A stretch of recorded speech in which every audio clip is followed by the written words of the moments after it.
오늘 우리에게 주신 하나님의 말씀은 골로새서 3장 1절에서부터 4절까지의 말씀 보도록 하겠습니다. 한번 1절에서부터 4절까지를 교독하여 읽도록 하겠습니다. 제가 1절부터 읽겠습니다.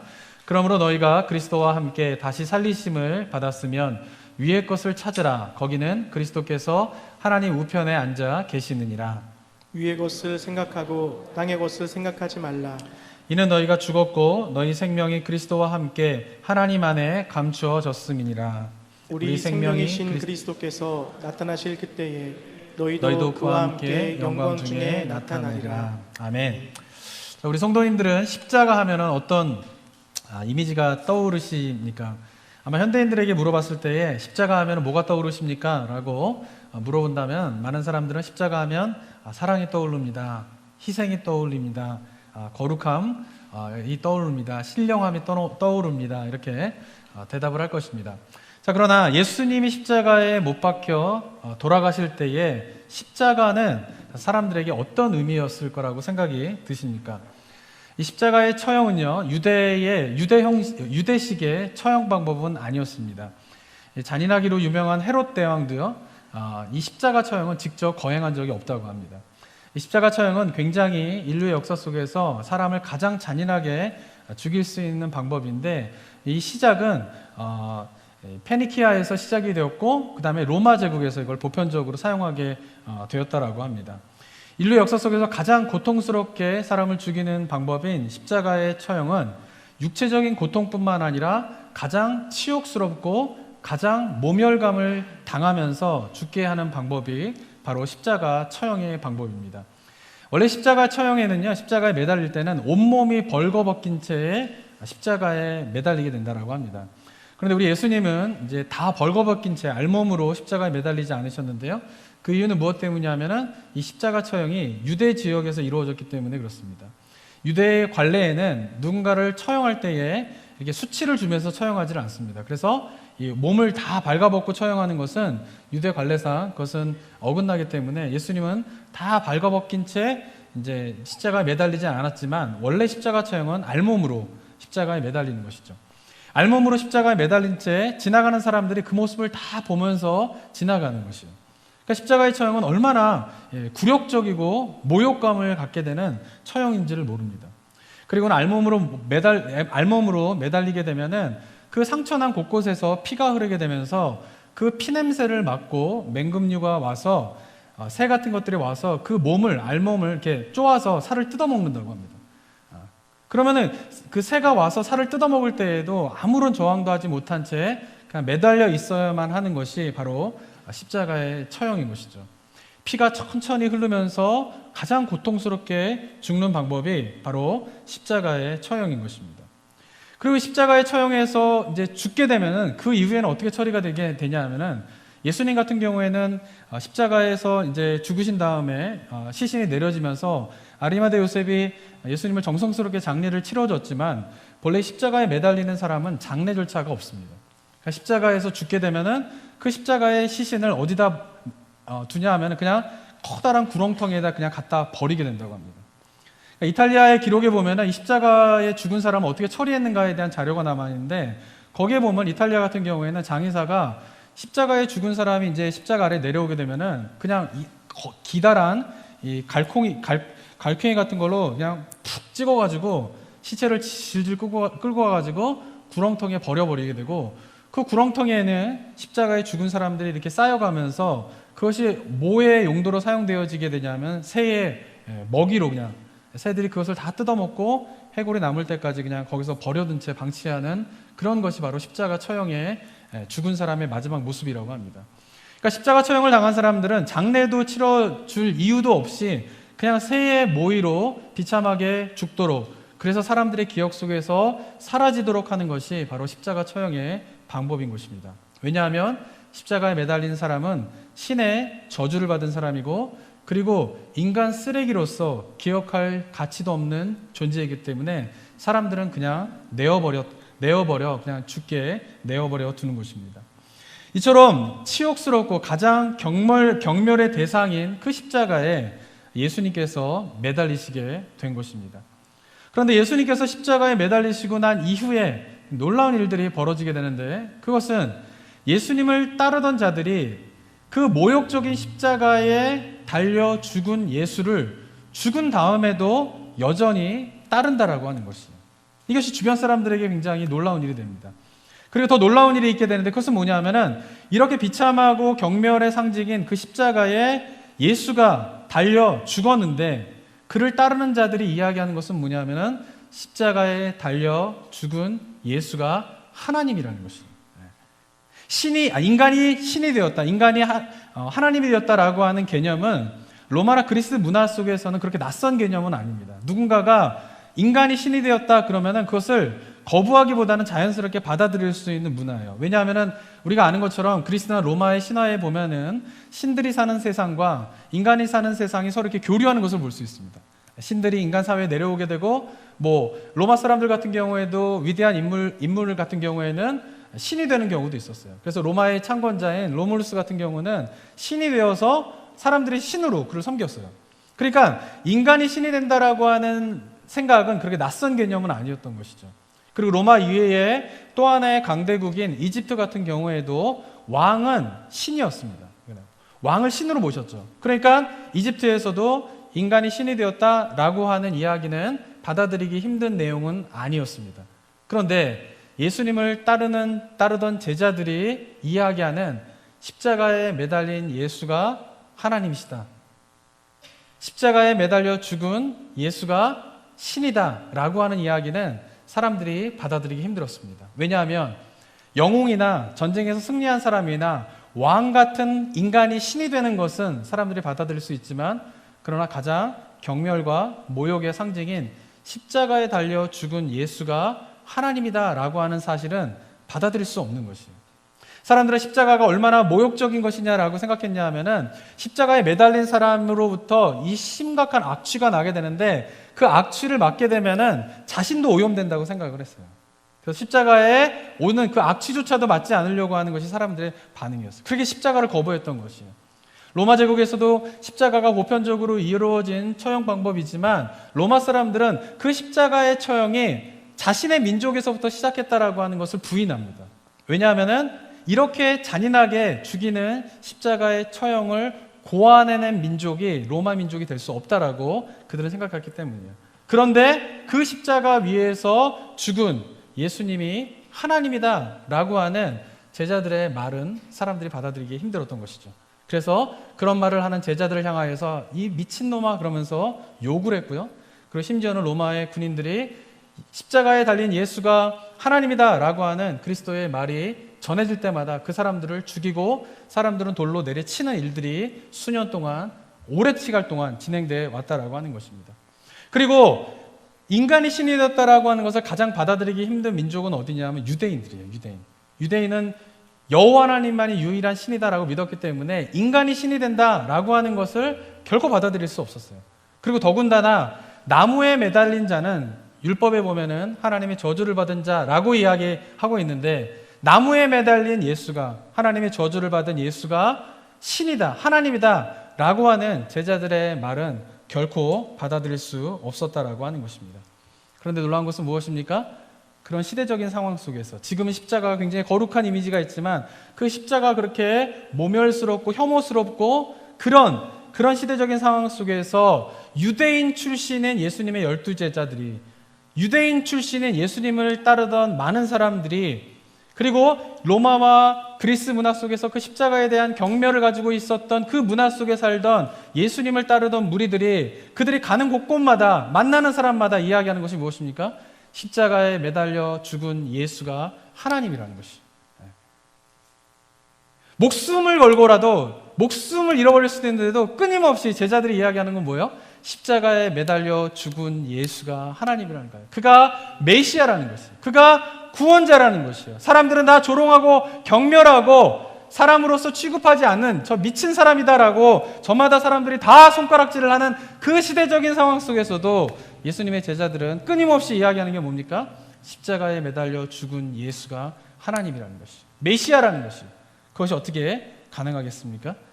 제자들이 이런 시대 속에서 그 고백을 할 수 있었던 이유, 그것을 설명할 수 있는 이유는 한 가지예요. 예수님이 부활하셨기 때문에. 그리고 부활하신 예수님을 제자들이 직접 만났기 때문에, 그것을 직접 목격했기 때문에 그들은 어딜 가든지 그러한 시대 속에서도 십자가에 매달려 죽은 예수가 하나님이십니다. 그 예수가 메시아입니다. 그 예수가 나의 구원자입니다 라고 고백했다라고 하는 것입니다. 예수님께서는요, 부활하시고 난 다음에 40일 동안 이 땅 가운데 계시면서 하신 유일한 일이 무엇입니까? 제자들을 만나는 것이었어요. 베드로와 막달라 마리아에게 나타나셔서 그들을 만나주시고요, 갈릴리 호숫가에 모여있는 제자들에게 나타나 만나주시고요, 엠마오로 실망하여 떠나고 있는 두 제자를 예수님께서 만나주시고요, 집에서 두려워서 온 문을 다 잠그고 두려워 떨고 있는 제자들에게 예수님께서 나타나시고요, 그리고 500여 명의 사람이 지켜보는 가운데에 부활하신 예수님이 나타나 마지막 명령을 하시게 됩니다. 한두 명의 사람이 예수님이 부활하셨다라고 말한다면 그것은 거짓말일 수도 있고, 그리고 환상에 사로잡힌 것다라고 말할 수도 있습니다.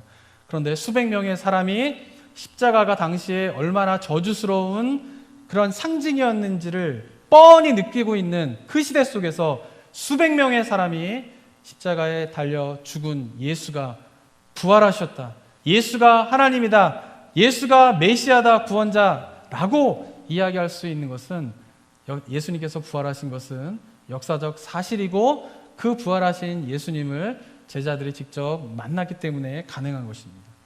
그렇기 때문에 그 시대에 제자들이 십자가에 매달려 죽은 예수가 하나님입니다, 부활하셨습니다 라고 말하는 그 자체가, 예수님이 부활하지 않으셨다면, 부활한 그 예수님을 제자들이 만나지 않았다면 도저히 할 수 없는 고백인 것이, 그들의 고백 자체가 뭐의 상징입니까? 예수님이 부활하셨다는 것을 증언해주는 상징이 된다라고 하는 것입니다. 사랑하는 성도 여러분, 예수님이 부활하셨음을 믿으십니까? 네. 크게 하세요, 크게. 예수님이 부활하심을 믿으십니까? 네. 예수님이 십자가에 매달려 죽은 예수님이 하나님이심을 믿으십니까? 그가 메시아인 것을 믿으십니까? 그럼 우리가 해야 할 일이 있어요. 그것은 뭐냐면 우리도 그 부활의 예수님을 증언해야 합니다. 부활의 예수님을 믿는다면, 그 부활의 주님을 만났다면 도저히 하지 않고는 견딜 수 없는 일이 있는 거예요. 그것은 뭐냐면 예수님이 부활하셨다라고 하는 소식을 증언하는 것이에요. 그래서 제자들은 그러한 시대적 상황 속에서 목숨의 위협이 찾아오고 사람들의 조롱과 비난이 찾아온다 손 치더라도 예수님이, 십자가에 못 박혀 죽은 예수님이 부활하셨고 그분이 하나님이다 라고 하는 것을 가는 곳곳마다 만나는 사람마다 증언하였고, 그리고 그들의 증언으로 말미암아 교회가 시작되게 된 것입니다. 예수의 부활이 없었다면 기독교는 존재하지 않았습니다. 교회는 존재하지 않았어요. 예수의 부활을 만난 자들의 고백이 없었다면 교회는 존재하지 않았습니다. 기독교는 의미가 없는 것입니다.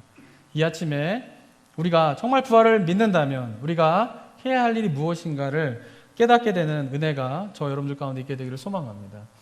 그러면서 제자들은요, 그 이후로부터요 완전히 다른 삶을 살아가게 됩니다. 그들은 유대인으로서 유대 율법에 따라서 하나님께서 6일 동안 창조하시고 마지막 날 쉬셨기 때문에 그 한 주의 마지막에 제사를 드리던 사람이었어요.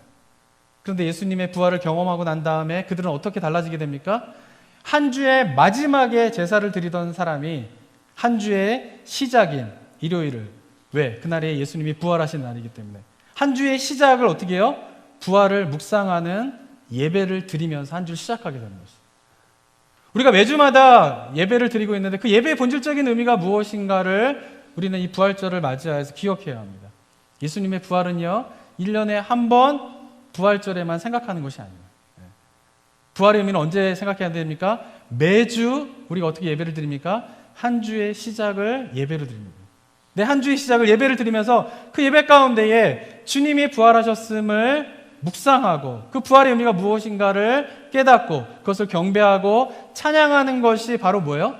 우리가 매주마다 모여서 예배를 드리는 예배의 본질인 것입니다.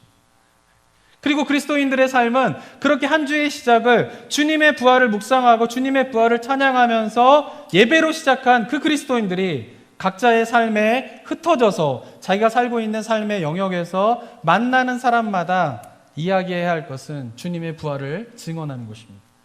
그것이 바로 그리스도인의 신앙의 본질인 것이. 안타깝고도 그러나 이 시대는 어떻습니까?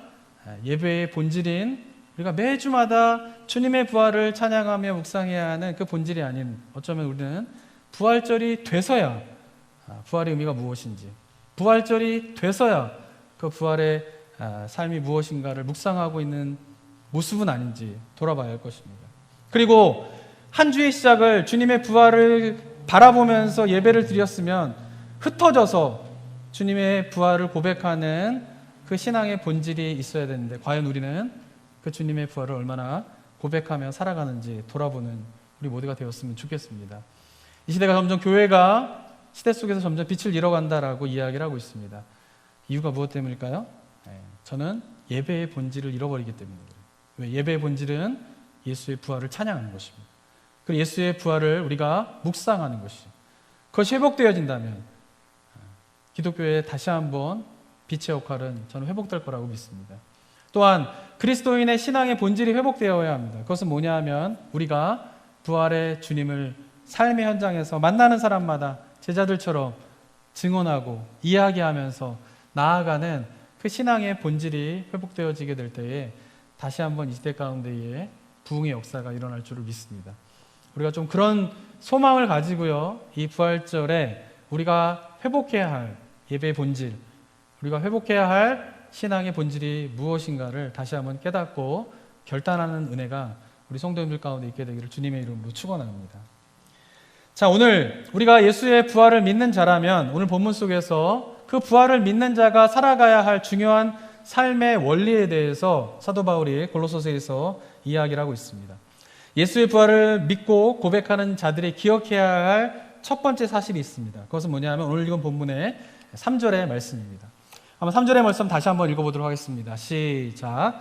이는 너희가 죽었고 너희 생명이 그리스도와 함께 하나님 안에 감추어졌음이라. 예수님께서 부활하시게 되면서 일어난 일이 있어요. 그것은 뭐냐면 예수님을 믿는 사람들이 그 생명이, 예수님을 믿는 사람의 생명이 하나님 안에 그리스도와 함께 감추어지게 되었다는 것이에요.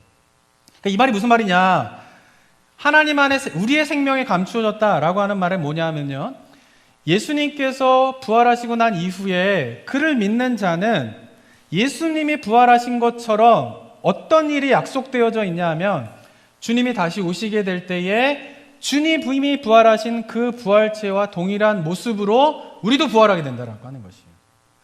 그런데 그것은 미래에 일어날 일인데, 예수님을 믿게 되면 일어나게 되는 일이 뭐냐 하면은 장차 주님이 오시게 되면 그 부활의 생명, 그것을 우리가 경험하게 될 것인데 아직은 맛보지 못한 것이죠. 그래서 그것이 어디에 있는 것이에요? 하나님 안에 감추어져 있다라고 하는 것이죠. 다른 말로 표현한다라고 하면 부활의 생명의 씨앗이 어떻게 해요? 감추어져 있다라고 하죠.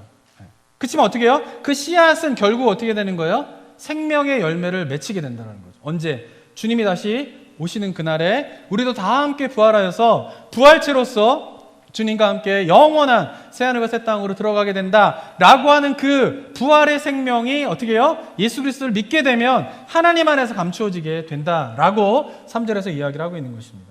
그리고 그것에 대한 설명이 뭐냐 하면은 4절의 이야기예요. 4절 한번 또 볼까요?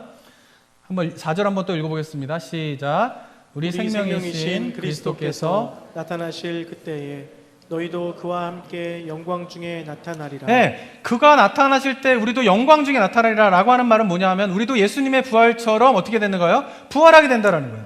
예수님이 부활하실 때에 누리셨던 그 영광을 우리도 그리스도가 다시 오시게 되면은 모두가 부활하게 되면서 예수님의 그 부활체로 그 영광 중에 들어가게 된다라고 하는 것이죠. 그런데 그것이 아직은 일어난 일이 아니니까 어떻게 되는 거예요? 그 생명이 하나님 안에 지금은 감추어져 있는 가운데 있다라는 것이죠. 생명의 씨앗이 심겨져 있는 가운데 있다라고 이야기를 하고 있는 것입니다.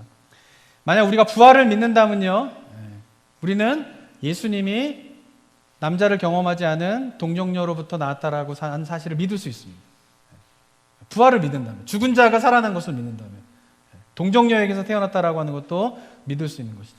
또 죽은 자가 살아났다라고 하는 것을 믿는다면 우리는 그 주님이 다시 오실 것이다 라고 하는 사실을 믿을 수 있습니다. 그리고 우리가 그 사실을 믿는다라고 하면 삶은 달라질 수밖에 없어요. 왜? 주님이 다시 오신다라고 하는 그 약속을 믿는다면, 그리고 그날에 우리도 주님처럼 부활하게 될 것이다 라고 하는 소망을 가진다면 그날을 준비하며 소망하며 살아가는 삶의 모습이 그리스도인의 삶의 모습이 되기 때문에 그렇습니다. 그래서 그러한 소망을 가지고 살아가는 삶이 어떤 삶인가에 대해서 오늘 1절과 2절에서 이야기를 하고 있습니다. 한번 1절과 2절 다시 한번 읽어볼까요? 1절 한번 읽겠습니다. 시작. 그러므로 너희가 그리스도와 함께 다시 살리심을 받았으면 위의 것을 찾으라. 거기는 그리스도께서 하나님 우편에 앉아 계시느니라. 2절도 읽겠습니다. 위의 것을 생각하고 땅의 것을 생각하지 말라. 1절에서 보면은 사도 바울은요, 우리들이 그리스도와 함께 다시 살리심을 받았으면 이렇게 이야기를 하고 있어요. 우리는 죽었다 살아나지 않았죠. 그런데 사도 바울은 어떻게 하고 있냐면, 우리가 어떻게 해요?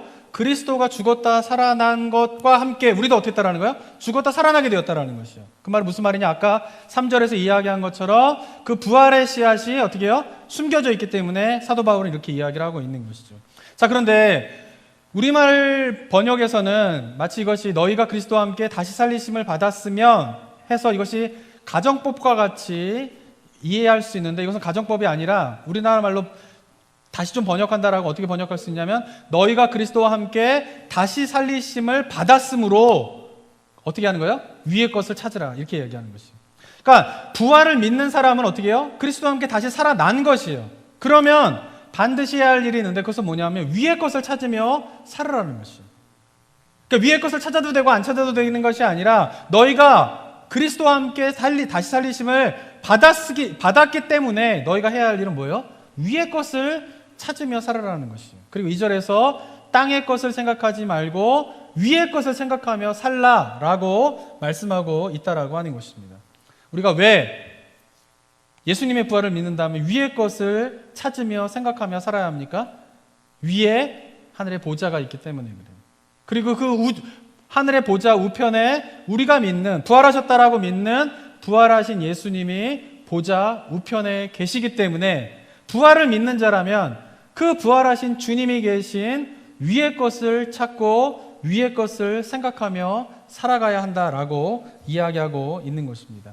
사랑하는 성도 여러분, 이 부활절을 맞이하여서 성경에 부활의 삶에 여러 가지가 있지만 한번 이 한 가지에 대한 묵상이 우리 성도들 가운데 있게 되기를 원합니다.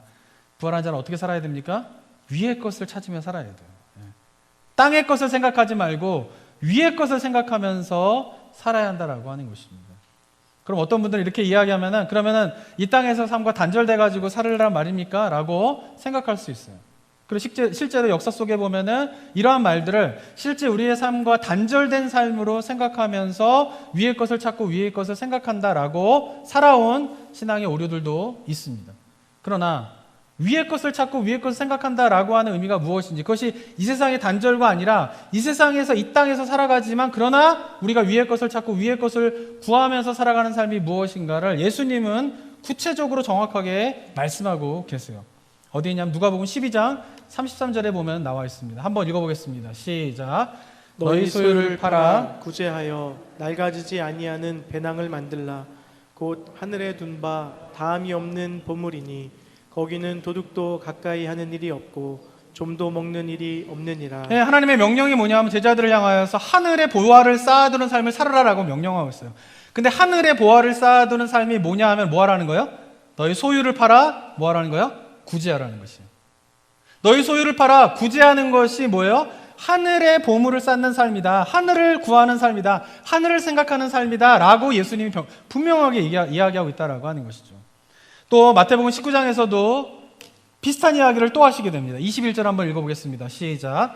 예수께서 이르시되 내가 운전하고자 할진대 가서 내 소유를 팔아 가난한 자들에게 주라. 그리하면 하늘에서 보화가 내게 있으리라. 그리고 와서 나를 따르라 하시니. 네, 부자 청년이 와가지고 그 부자 청년에게 예수님께서 명확하게 이야기하세요. 어떻게? 하늘의 보화를 쌓아두라는 것이에요. 근데 그 하늘의 보화를 쌓아두는 방법이 뭐예요?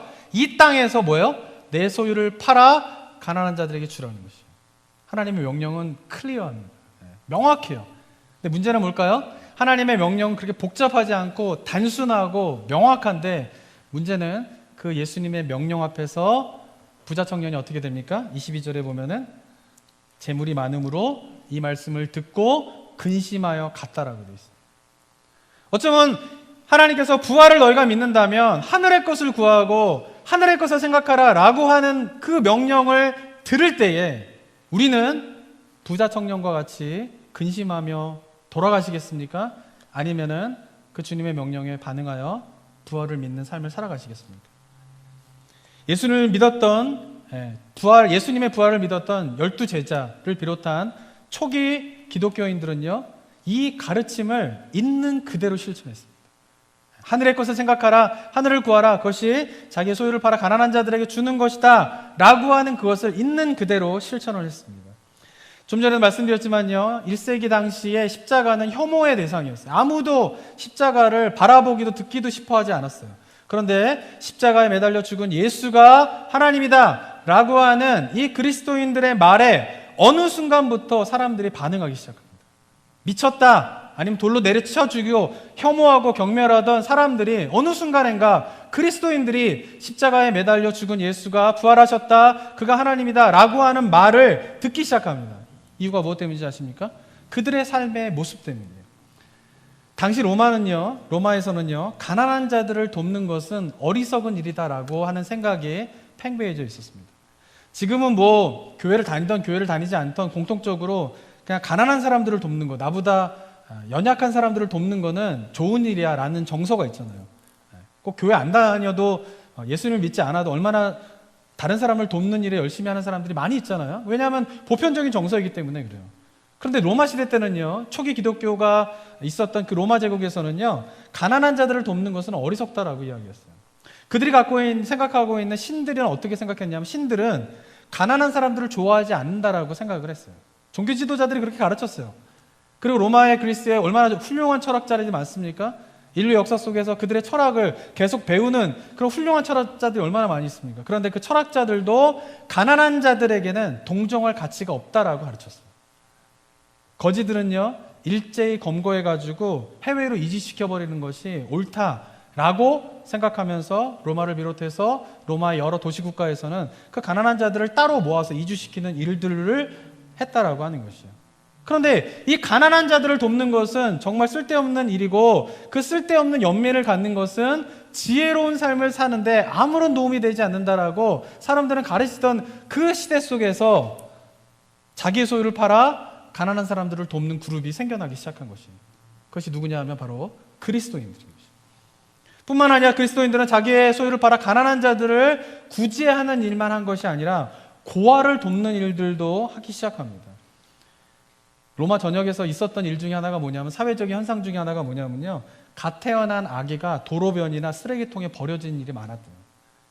로마의 길거리에서는 하수구나 쓰레기통에 가게 되면은 거기서 버려진 아이의 울음소리, 그리고 버려져 죽은 아이의 시체가 쓰레기통과 하수구에서 곳곳에서 발견할 수 있었다라고 합니다. 몇몇 괴상한 철학자들 이외에는 이렇게 아기를 버리는 이러한 것이 문제 없다라고, 그런 걸 문제 삼는 철학자가 아무도 없었다라고 하는 것입니다. 또 법률에 의해서도 그런 관습은 그냥 미덕으로 여기는 도시국가들이 많이 있었다라고 합니다. 우리가 잘 알고 있는 도시국가 중에 하나가 스파르타 아니겠습니까? 그 스파르타가 뭐 이렇게 강한 용사를 하잖아요. 그들의 강한 용사를 키우는 방법이 뭐냐면요, 아이가 태어났을 때 연약한 아들은 그냥 버려버리는 것이에요. 여자아이들도 그냥 버려버리는 것이에요. 그래서 여자아이들과 연약한 아이들, 특별히 기형아를 버리는 것은 나라를 위해서 좋은 것이다 라고 생각하던 것이 그 시대의 관념이었다라고 하는 것이에요. 노변에 버려진 아이들이 만약에 누군가가 데리고 간다라고 하면요, 그 아이는 그냥 노예로 쓰게 됩니다. 남자아이들 같은 경우. 그리고 만약에 여자아이들, 버려진 여자아이를 데리고 간다라고 하면 그 아이들은 집장촌에 팔려서 성매매, 매춘부로 일을 하게 되는 일에 팔려나간다고 합니다. 그거 이외에는 버려진 아이들을 데려다가 돌보고 키우는 일은 로마 시대에, 로마뿐만 아니라 그 인근에 있는 모든 도시국가에서 곳곳에서 전혀 일어나지 않았다라고 합니다. 그런데 이렇게 버려진 아이들을 데려다가 돌보고 키우는 그룹들이 생겨나기 시작합니다. 로마 제국에. 누구일까요? 그리스도인들이에요. 그리고 그런 일을 했던 여인 중에 한 여인이 있는데 바로 마크리나라고 하는 여인이 있습니다. 이 마크리나는 330년에 379년에 카파도기니아에 있었던 여인인데 굉장히 부잣집의 딸이에요.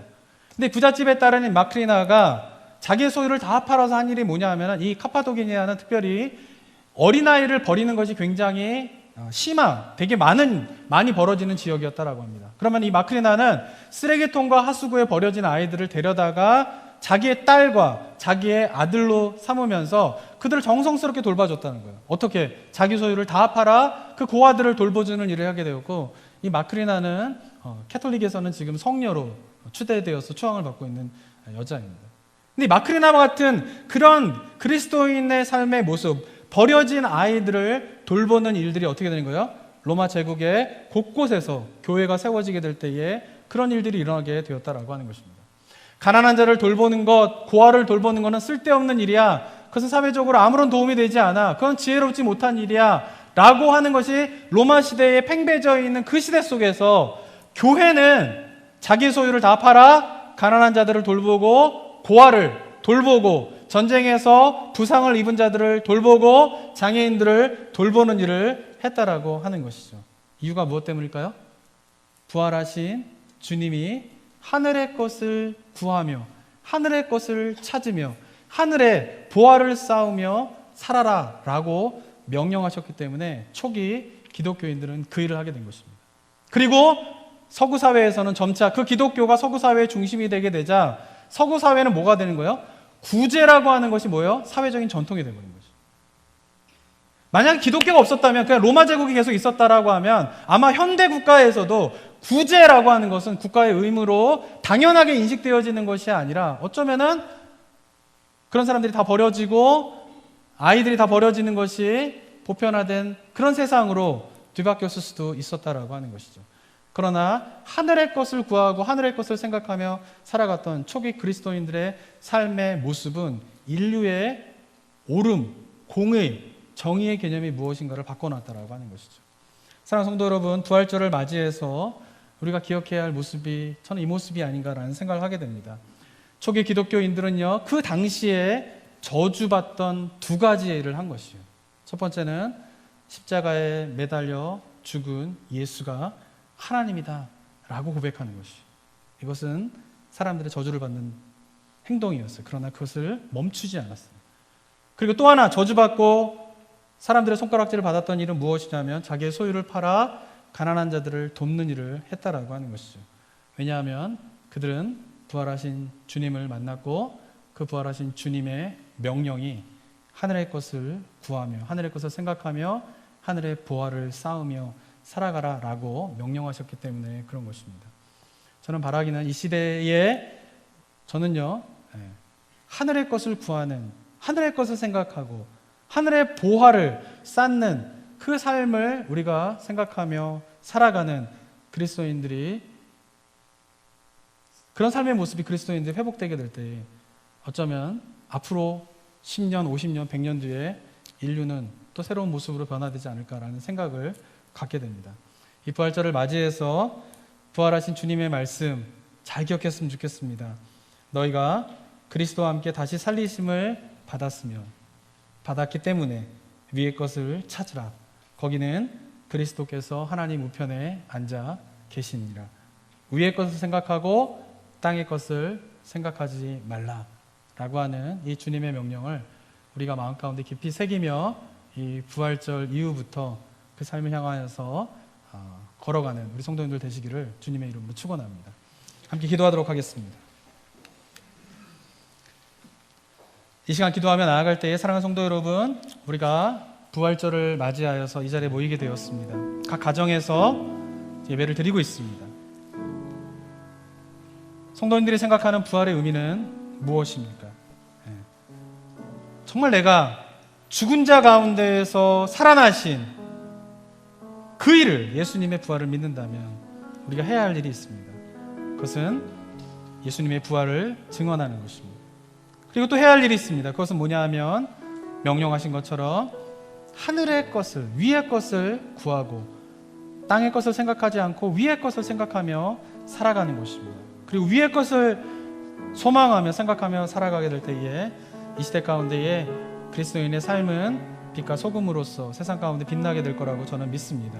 이 시간 한번 기도하며 나아갈 때에 우리가 어떠한 삶을 살 것인지를 다시 한번 주님 앞에 고백하며 결단하며 또 감사의 고백을 드리며 나아가는 기도의 시간을 갖도록 하겠습니다. 함께 기도하겠습니다.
아버지,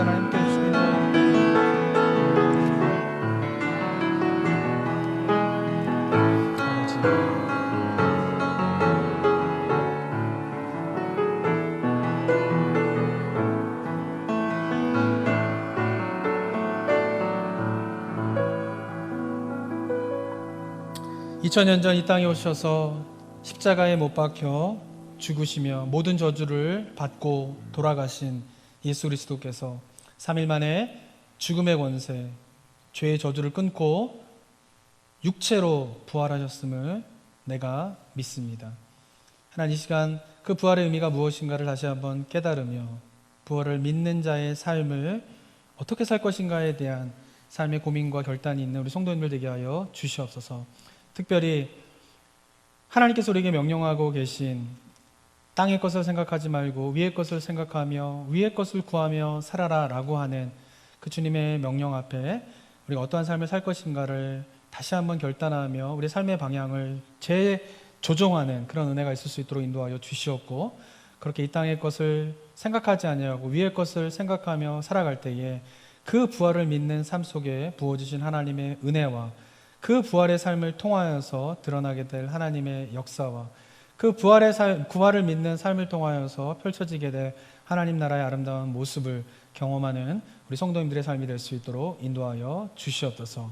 우리가 예수 그리스도의 부활을 입으로만 믿는 것이 아니라 삶으로, 믿음으로 보여주게 되는 은혜가 우리 성도님들 가운데 있을 수 있도록 주님 도와 주시옵소서. 감사드리며 예수 그리스도의 이름으로 기도드립니다. 아멘.